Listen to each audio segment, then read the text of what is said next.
my God. Hey, how are you all doing? I'm Kylie Olsson. Thanks for watching my channel.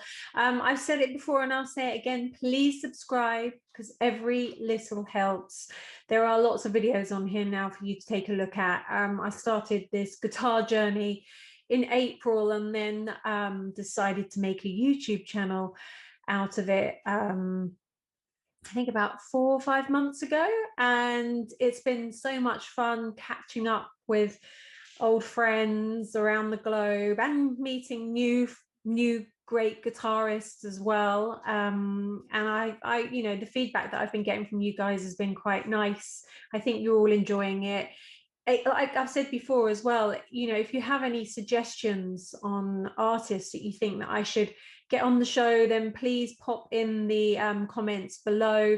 And if there's anything that you think I should cover that I haven't, you know, like questions that you would like me to ask, or you know, just anything, basically anything that you would like to see on this channel, please let me know, because I want this to become your channel as well. And you know, there's not enough. My background is I work in TV, and you know, I've been presenting for Sky Arts and various other channels over the years. And every time I come up with an idea for a TV series, I get the same response every time. And it's that basically no one wants to watch music on TV. So I kind of feel like I want to create this space so that we can get it in a good place, so that by the time all this rubbish is over with the pandemic, it's in a good place, and maybe we can start creating some cool content where I can, you know, travel around and explore a little bit more in the whole music world. So anyway, please subscribe. That would be amazing. Like I said, I've got lots of great artists coming up over the series, some already in the bag, some lined up. So it's going to be fun. Now, my guest that I've got in today's show is he is a legend, really, for me. He's one of these guys that should be more well known than what he is. He literally picked up the guitar and just started playing it at the age of 4. He's that talented. He's one of those lucky ones. I caught up with him last week, and unfortunately my internet connection wasn't that great, but I think I've managed to make it work. So it does glitch in parts, but I kind of feel like it was too good not to use it. So please welcome to Life in Six Strings, the amazing Eric Gals. I guess I want to take you right back to the beginning, and kind of ask, like, why, like, what drew you to guitar? Well, I mean, I was the youngest of 5 brothers, and you know, they were already doing music before I was born, so it was kind of a given to happen for me to just fall into the music thing. And you know, I picked it up at 4 years old, and I thought it was pretty cool, and just ran with it from there. That's amazing. And because did you start on the drums first, though? I did first, yes. I would, you know, be, mimicking drum patterns and rhythms that I heard, and keeping timing, and that was a big so that was about 3-ish years old. Nuts, isn't it? So you were, how old were you when you picked up the guitar then? 4? 4, yeah. 4 years old. Could you actually play it? I mean, what were you doing? Did you have lessons, or? When I picked up the guitar, I actually played something. And first time I picked up the guitar, I actually played a riff. And I said, wow, man, this is pretty cool. And just kept on going. And my brother, you know, oldest brother, started to mentor me once he pretty began to show me, you know, do's and don'ts and different influences, and tone and vibrato and stuff like that. So just ran with it from there. I love that you say the first time you picked up the guitar, you just played a riff. It was that natural for you, which just, I guess it explains why you're so bloody good at it. It's just natural. There's no point in me asking you, like, why you do this or how you do that. It's just God-given, isn't it? Well, I mean, that's definitely definitely a way to put it. It was, it came very easy. It was not. I didn't have to, you know, focus on hand coordination. It just fell into place, and I still look back baffled at how easy it came. And when did your lucky break come for you? I want to say, at about 14, 15 years old, I played this Battle of the Bands show, and there was a producer there that took us into the studio and recorded our first demos, and got interest from some record labels, and then the deal ensued. And recorded the record at 15. It came out when I was 16, and it was off to the races at that point. And Carlos Santana, he was a fan from the beginning, wasn't he? Yeah, he was. Yeah, actually, yeah. I just talked to him 2 days ago, as a matter of fact. Oh, did you? I saw when Joe was interviewing you that Carlos had said to you that he wanted to do something with you and Bonamassa. He does. I mean, we still, maybe trying to figure out how we're gonna do it, but yeah, I look forward to the day that happens. No, me too. That would be awesome. So I called Joe earlier because we were talking about you coming on the show and stuff, and he actually wanted me to ask you something.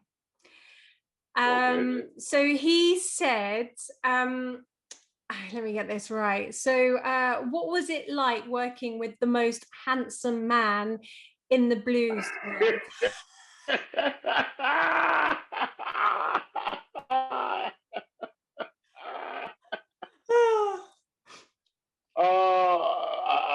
Man, that's a really good question. Oh my God. It was pretty awesome. I mean, I was going to actually make a joke and say, I haven't actually worked with that person yet, but no, he is a good dude, man. And So why did you want to work with Joe? Because he hadn't produced that many albums before. yeah, I think it was, maybe my knowledge of knowing that he had went in and had produced Joanna's record. And I said to myself that, I know people were anticipating some work from me and Joe, specifically from the Joe Bonamassa cruise that I guest appeared with him on Battle of John Henry, and it had created such a buzz that I was like, man, I have to capitalize on this. And I asked him, and he said, yeah, I'd love to do it. And I'm honored. And how it unfolded was just amazing. And the writing and the songs and the people that I collabed with, and the art, the musicians, and the studio and everything. It was just a surreal moment that I think was captured very well on this record, and I can't wait for it to come out. I think we're looking at maybe like fall, possibly August or something like that. But I'm just we want to be kind of almost fully out of COVID before we wanted to be given a fair chance in the ring, and try to be able to support it, and I don't want it lost at all. So I'm really excited about this record, and I'm very glad that the thought came across my mind to ask Joe to do this, because it thrust us both into another dimension, and it turned out beautiful. And I know that because when I was speaking to Joe at the time when you were making the album and stuff, and he's, I know there was a lot of stuff that went down, like you caught COVID during it and stuff like that. I mean, how much of what was going on with you personally was reflected into the record? I mean, all of it, actually, all of it, everything. I lost my father during this time, and other close members, to very close people to near and dear, and it's just was a lot of emotion that was poured into this record, even tracking vocals. I mean, I would have to take time and take a break because I would just profusely start crying because it was that deep of and if it wasn't what I was talking about, it was the mode of the melody that I was singing that was so passionate that it was like I had to take a break a few times. And you know, every day there wasn't a dry eye in the place. Due to just things we were thinking about that happened, and I had a lot that I have had transpire over the course of this past year that I think it fueled the emotion and intensity that was put into this record.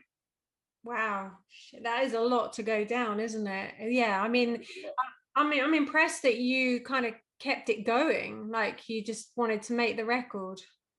Yeah, for some reason it was something about the drive of things that was going on that made me, uh, for no reason, not want to stop. It made me want to see this through because everything that went into making this record happen is going to be that much more appreciated once the world get a chance to hear what we have heard and see the hard work that we put into this record. And I think when the world hears it, they hear it, they will see what I mean.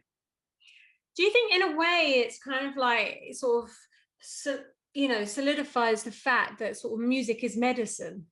It was I healing. believe 100,000% that music and laughter are two of the best means of communication and medication. So it is medicine for Yeah. sure. So, I know that you've talked about it in the past where you're considered a blues artist, but you're very much more than that. You dabble in hip hop, you've got pop in there, you've got rock, country. I think you're like a sponge. You just suck it all up, and, Uh, and it comes out somehow through your guitar. Um, how much of, like, what sort of direction did you go with on this record musically? Man, it's a little bit of it all, to be honest with you. But there's a heavy infusion of blues permeating through everything that's in the record. Okay. So it's a little bit of it all, but it all ties together. And you know, it's you got some rock, you got blues, you got rock and blues, you got blues rock, you got hints of other things, but I think it ties all great into one buffet of a healthy serving of some good medicine that that the listener Yeah. will I think the listener will be quite pleased and relaxed by the dosage of medication that is intravenously placed into their ears and veins that is going to allow their body to relax and be completely comatose. But I love it. I've never heard a music be called a buffet, darling. A Yeah, buffet. That's brilliant. I am so stealing that. yeah, man. There you That's go. epic. So let's talk about guitars on this album in particular, and then more so. Um, Obviously Joe's got he's got a lot of guitars at hand, very nice ones. How many did he let you play some of those on the record, or what did you use? Well, to be honest with you, I mean, yeah, he did have access to quite a few, but I honestly found most comfortability for my own self in the guitars that I've been using for the past few years, and it's a company called Magneto Guitars, and they're an awesome company out of France. Actually, this year, there is a signature Eric Gales model that's available, but now I am like customizing another affordable Eric Gales Magneto signature guitar that will be available in maybe the next 3 months. Oh, Along with the new Raw Dog pedal that is like a souped up tube screamer that is going to be unveiled about May. So it's a lot of things branding wise that's about to come up, and you know, that's what we got going on. But yeah, he definitely, of course, a couple of 59 and Les Paul and a couple of other vintage things, made its way into my hand over the course of this record. And of course, we know Joe has a full cornucopia of all kinds of stuff at his avail, and they were there.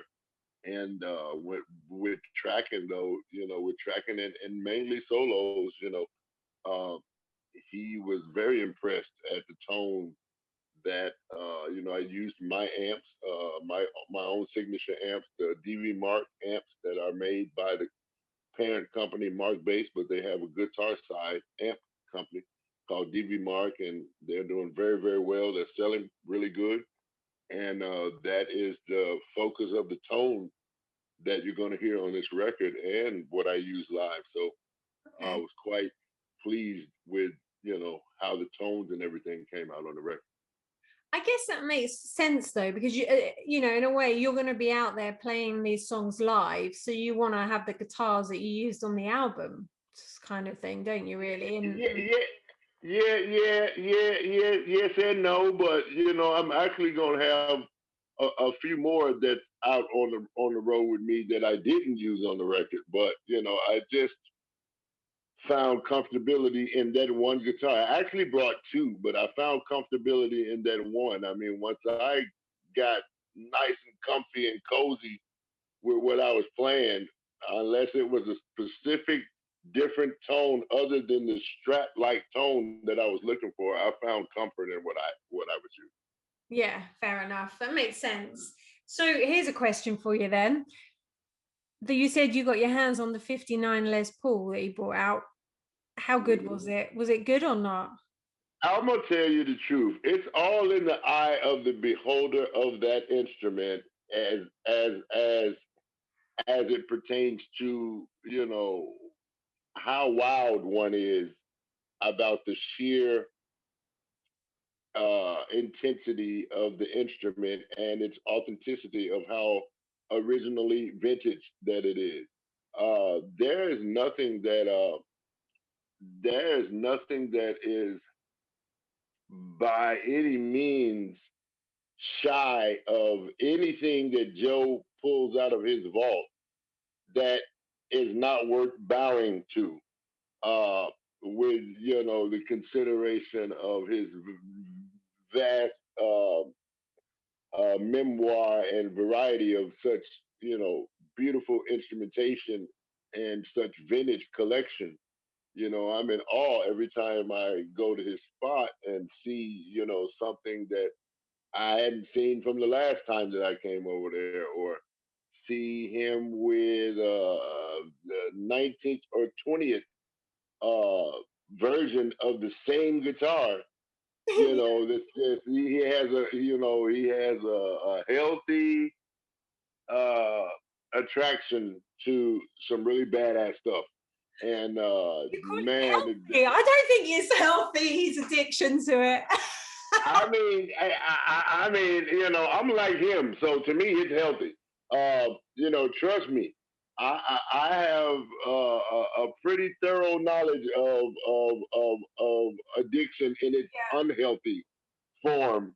Uh, that's another story, but I would gladly take an addiction to vintage material as opposed to the other kind of addiction that I succumbed to for years, but I found my way out of it, and I'm very thankful to be able to be on this interview with you with a clear, sane mind and a clear head. Looking at life through a new set of eyes. I'm almost 5 years clean, coming up on 5 years clean, and it's a beautiful thing for me. Like if that hadn't happened, then the things that I'm doing in life now definitely wouldn't be happening. So even having interaction with buddies of mine like Carlos Santana and Joe Bonamassa and you know Marcus King and all of these other comrades of mine that I uh, really look up to and consider really good friends. So I'm very thankful just for a second chance.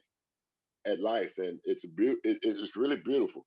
But yeah, to answer your original question, the 59 felt like a 59.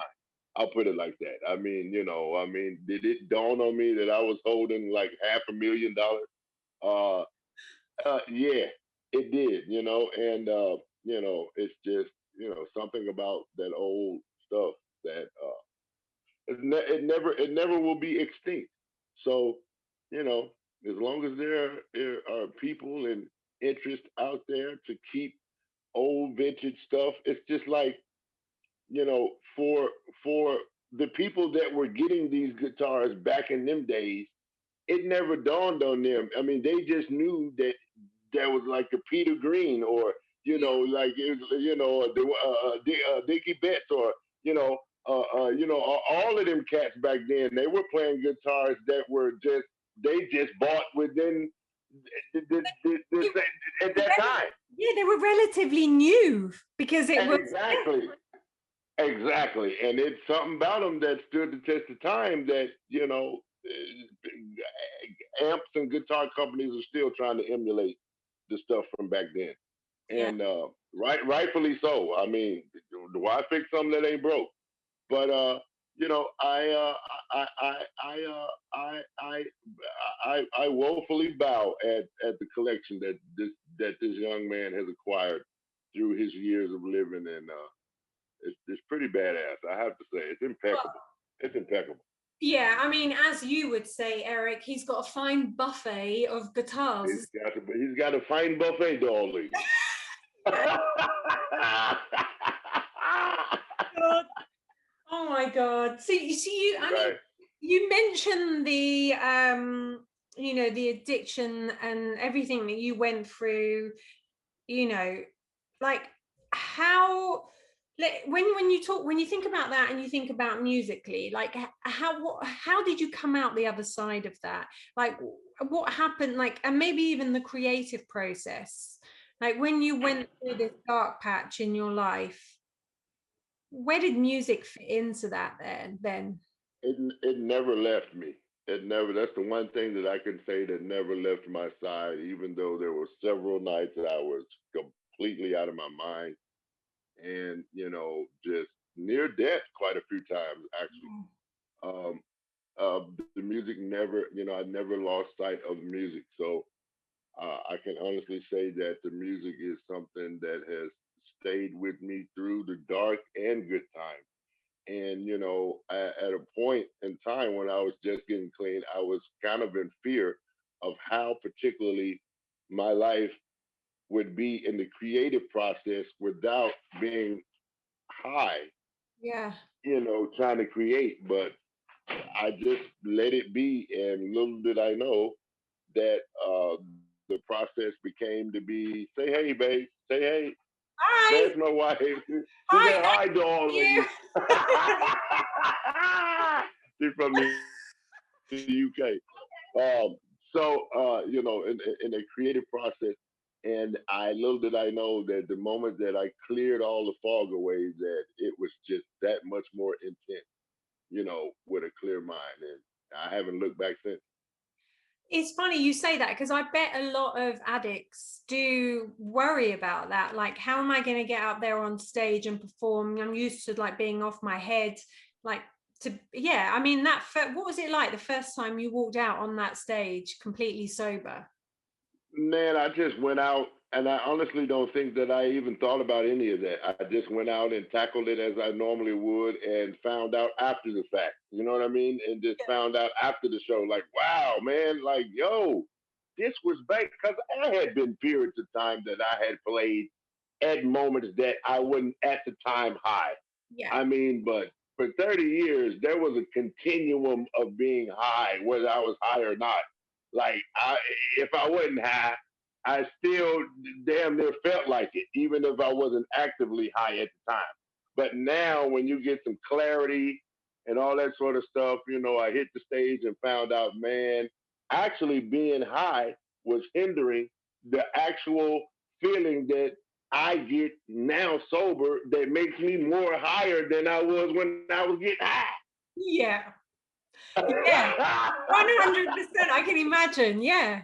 Yeah, you were missing out all those years. I was missing out bad, man. I was just, man, I thought I was having a good time. But as it turns, I did actually get the opportunity almost 5 years ago to begin to start realizing what one can have as a good time engaging themselves fully into the art and the performing and everything, and then giving it every part of your being, and just I had been depriving myself of what really good high getting was about, and until I had the opportunity to get into it, and it's amazing. It's amazing. It's No, amazing. good for you. Good for you coming out the other side. Well done. Thank you. Um, Thank you. so you grew up in Memphis. I mean, obviously Yeah. that has a really rich musical heritage. Hmm. How much how much of a role did that play on sort of influencing you, do you think? Coming up in Memphis, whether I was conscious or not conscious about it or not, played roles in its own way. As you said, Memphis has a really rich heritage of a lot of different styles, from Al Green to the Barcades, Albert King, and some way or another, a bunch and a lot of the group blues greats made their way to Beale Street, and it still and Stax and a Royal Studio, Willie Mitchell Studio still remains very iconic places Mm. that you know maybe not at the early times of me coming into the music world, because I was more so influenced by stuff that had nothing to do with Memphis, such as Robin Trower and Frank Marino and Eric Johnson, Stevie Ray Vaughan. I was listening to you know stuff outside of the perimeter of Memphis, but some kind of way, even through me being inspired by those, there was an infiltration of Memphis heritage that was in there. That is forever undeniable. It's a legacy inspiration that will stand the test of time for until time ends. So uh, having that pedigree, if you will, from a place like Memphis is a pretty rich, thick blood that for that notation, one can be quite proud to have that as a part of the DNA that is incorporated into who you are, and then when you begin to infuse that with the other genres and styles and characteristics of the world that you use to make that buffet that I was speaking about, be such bountiful and plentiful as it is, then you're in a pretty good situation. Yeah. You've got someone like Eric Gales, that's what you've got. Oh, So what was your first guitar? my first guitar was a Hagstrom. It was a Hagstrom, to be honest about it. If you know what kind of guitar that is, it was just the old beat around that was around the house, and it was just all of us brothers kind of played around on it.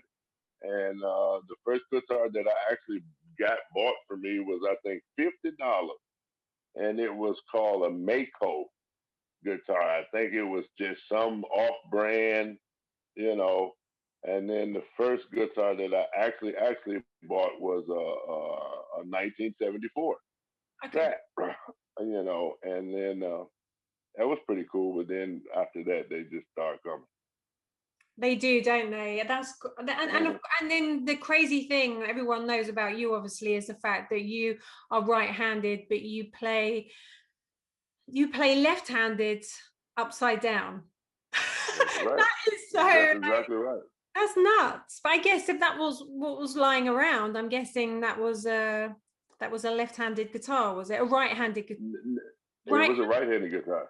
I'm saying Right. I'm confusing myself. Like what? Right. No, it was a right-handed guitar that me and all my brothers played, actually, because my brothers played the same way. So only one of my brothers were truly left-handed writing, but we all play left-handed, upside down, and backwards. But me and my oldest brother, we write right-handed, and so it's a little mixed up mixology there. But some strange reason it works for me, and I'm sorry, again, that's a title, isn't it? That's a song title right there.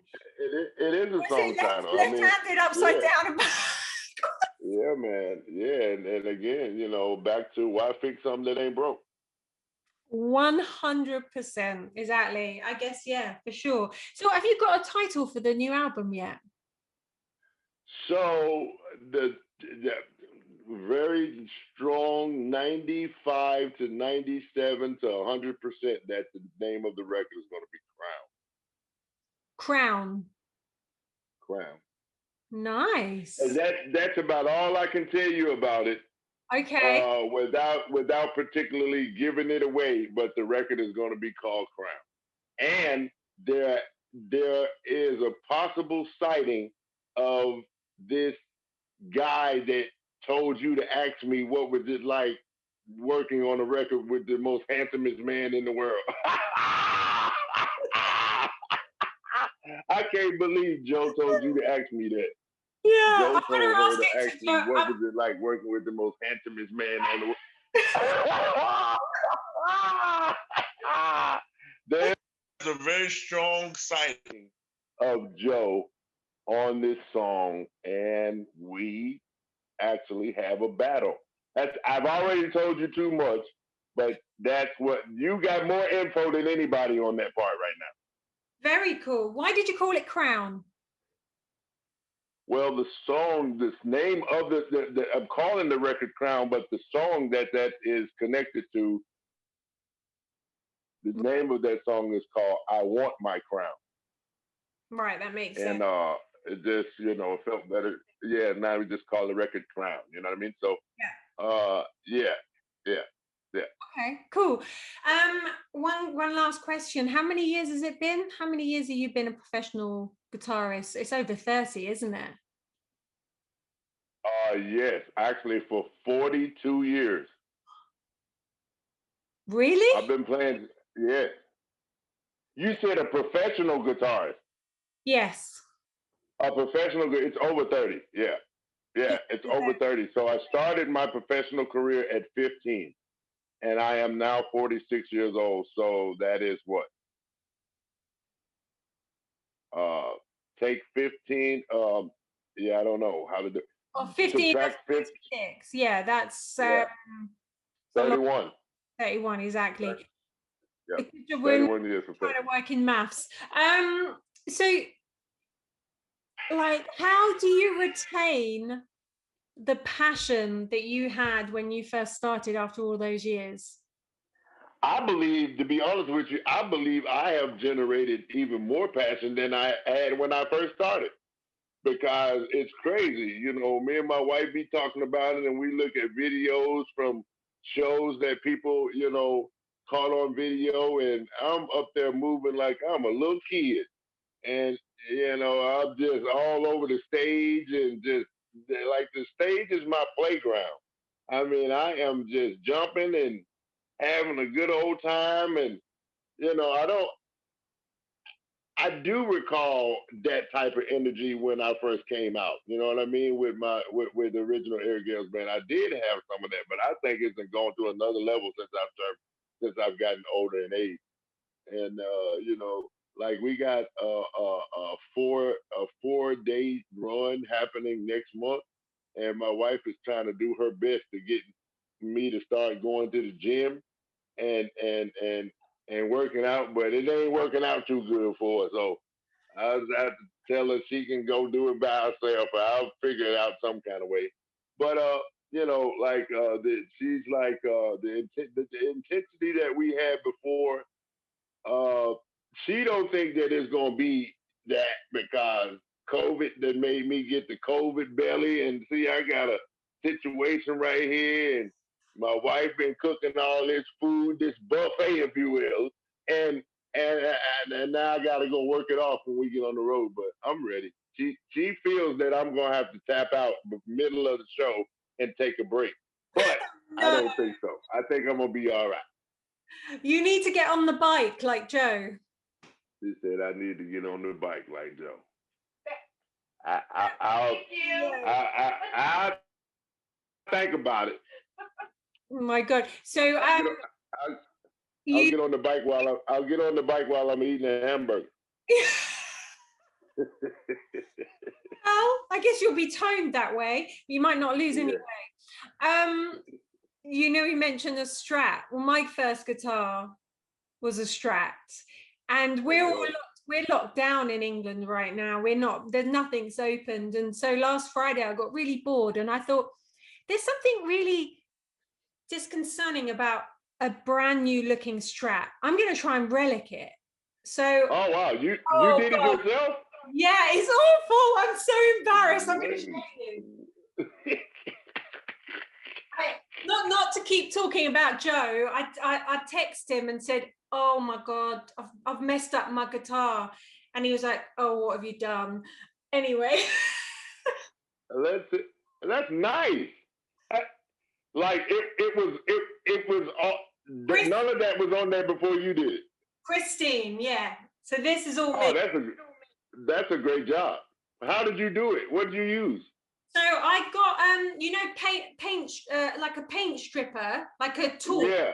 I literally did that with it, and then got some sandpaper and was sanding. That's a great job. And then that's a great job. Because it was really new looking underneath, I got some brown polish. Wow. That's pretty awesome. That's pretty awesome.